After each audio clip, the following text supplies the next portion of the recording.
चंद गलत नज़रियात जो हमारे माशरे में पाए जाते हैं एक ज़ख़म को लेकर।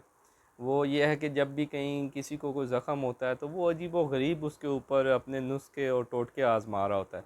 यानी कि अगर ज़ख़म के ऊपर कोई सब्ज़ियाँ लगा रहा है, कोई फ़्रूट बांध रहा है, कोई फ्रूट के पत्ते बांध रहा है, किचन के अंदर जितनी सब्ज़ियाँ हैं, जितनी सब्ज़ियाँ बिरयानी या जितनी अशिया बिरयानी बनाने के लिए चाहिए, वो सभी हल्दी से लेके वो एक-एक चीज़ इस्तेमाल की जाती है और तजर्बा की जाती है, जो कि उसका अक्सर फ़ायदा होता है और अक्सर उसका नुकसान होता है।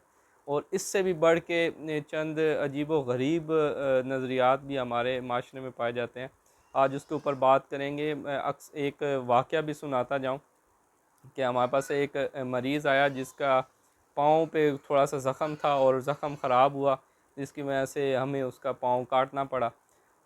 थोड़े अरसे के बाद उसका ज़ख़म मज़ीद उसी तरह से ख़राब होता गया और वो टांग से पाँव से ऊपर हुआ और हमें घुटने से नीचे वाला हिस्सा जो है वो काटना पड़ा। फिर वो छुट्टी चला गया, वापसी आया तो फिर वापस चेक करवाने आया तो ज़ख़म फिर ख़राब हुआ था और फिर उसके बाद जो घुटने से ऊपर वाला हिस्सा है वो काटना पड़ा। ये देखते देखते वो आता और अपना कोई ना कोई टांग का एक हिस्सा कटवा के चला जाता। यही अमल चलते चलते दूसरे पाँव में शुरू हो गया।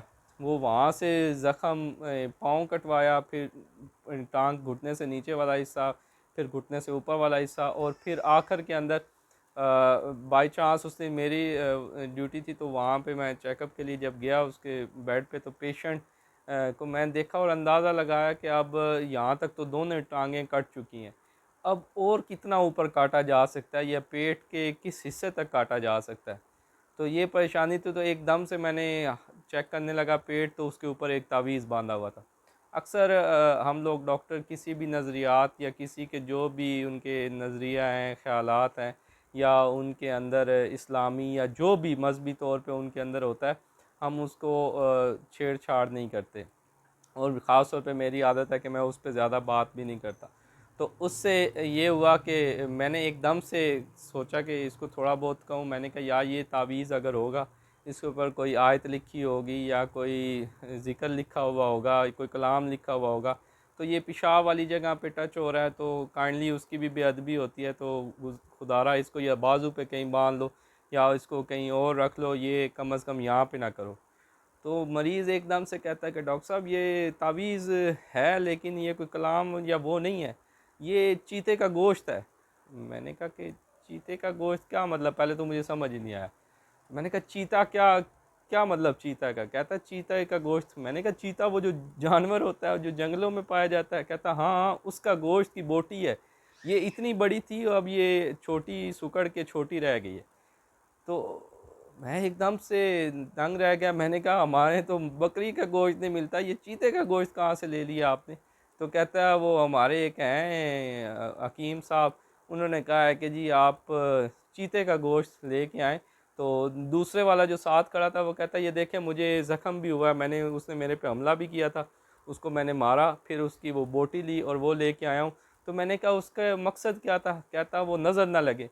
ये करते हुए उस हमारी इत्तलात के मुताबिक ये जो चीता था ये जख्मी था और उसको वहाँ पे आबादी में जब वो आया तो वहाँ के जो मुकामी अफराद हैं उन्होंने उसको पकड़ के हज़ारा वाइल्ड लाइफ के हवाले कर दिया गया। कि दोनों पहले एक पाँव फिर टांग, फिर दूसरा पाँव फिर टांग, दोनों टांगों से वो हाथ धो बैठा और उसके बाद भी उसको ये था कि मुझे नज़र ना लगे।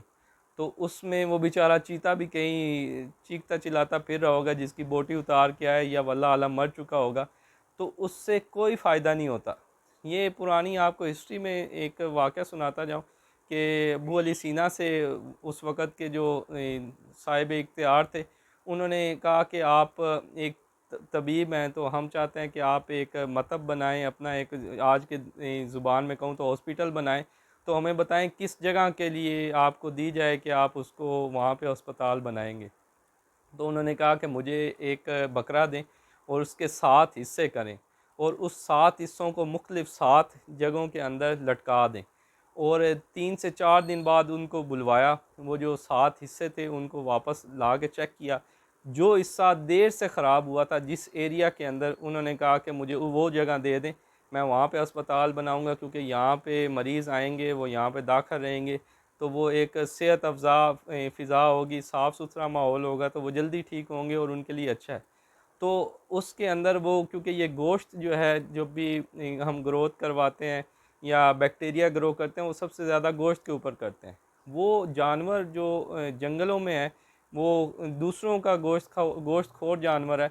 वल्लाह आलम उसको किसका खून और क्या उसके हालात थे, कब नहाना था, क्या माहौल था, और उसके अपने बैक्टीरिया वो ला के वो गोश्त का उसी तरह तावीज़ बांधा हुआ है। और साथ में हम ज़ख्मों की सफाई कर रहे हैं, पट्टियाँ कर रहे हैं, दवाइयाँ दे रहे हैं, लेकिन हमें नहीं वजह पता कि बैक्टीरिया कौन सा है, और अक्सर वो हमारे कल्चर या ग्रोथ में भी नहीं आता। तो इसलिए जो नई चीज़ें होती हैं, और ये एक नहीं, ये अब कोई तीसरा चौथा मरीज़ है जो मैं देख चुका हूँ, और वो इसी नज़रिए के साथ आते हैं। और ये पहाड़ी इलाकों में, उन जगहों पे जहाँ चीते या शेर पाए जाते हैं, वहाँ ये लोगों के नज़रियात हैं। तो खुदारा, एक तो वो एक बेज़ुबान जानवर है, और ज़ाहिर है वो किसी दिन आप पे हमला करेगा, एक बोटी लेते लेते वो आप अपनी जान गंवाएंगे। और दूसरा ये है कि उसका मेडिकली कोई फ़ायदा नहीं है, उल्टा नुकसान होता है, और वो मज़ीद जरासीमों का बायस बनता है, और मज़ीद इन्फेक्शन का बायस बनता है। तो इसके लिए ज़रूरी है कि आप ज़ख़म की सफाई का ख़ास ख्याल रखें, पानी से धोएं। लोग कहते हैं कि पानी से नहीं धोना, वो पानी नहीं लगाना, वो 2-2 महीने अगर वो छुट्टी चले जाएँ तो वापस नहीं आएँगे, और पता चलेगा कि वो नहाए ही नहीं है। तो उसमें आप पानी लगाएँ, क्योंकि हम भी जब वॉश करते हैं बाल्टी पानियों से, वो जो हमारी ड्रिप्स होती हैं, वो 3-3 4-4 10-10 लीटर तक हम बहाते हैं, वो एक ज़ख़म के ऊपर, कि वो सारा साफ़ हो, धुले, उसके ऊपर से मैल कुचैल जितने भी इन्फेक्शन है या स्लफ़ है वो उतर जाए। तो इसके लिए हम पानी से ही धोया करते हैं, और पानी एक चीज़ है जो पाक करती है और इन जरासीमों को वहाँ से वॉश आउट करती है। तो आप ज़ख़म को पानी लगाने से ना डरें, और दवाइयाँ और आजकल मौजूद हैं, हर बंदे को पता है, पायोडीन, पॉलीफेक्स, और हर दूसरी ज़ुबान ज़द आम पे होता है कि ये चीज़ें। लेकिन ये जो हल्दी है और पता नहीं क्या क्या, और कुछ जगहों तो गोबर भी यूज़ करते हैं, तो ये चीज़ें हमसे अवॉइड करें, और खुदारा इससे दूसरों को भी बचाएं और ख़ुद भी अपनी हिफाजत करें। इसके साथ डॉक्टर मोहसिन को दीजिए इजाज़त। अल्लाह हाफ़िज़।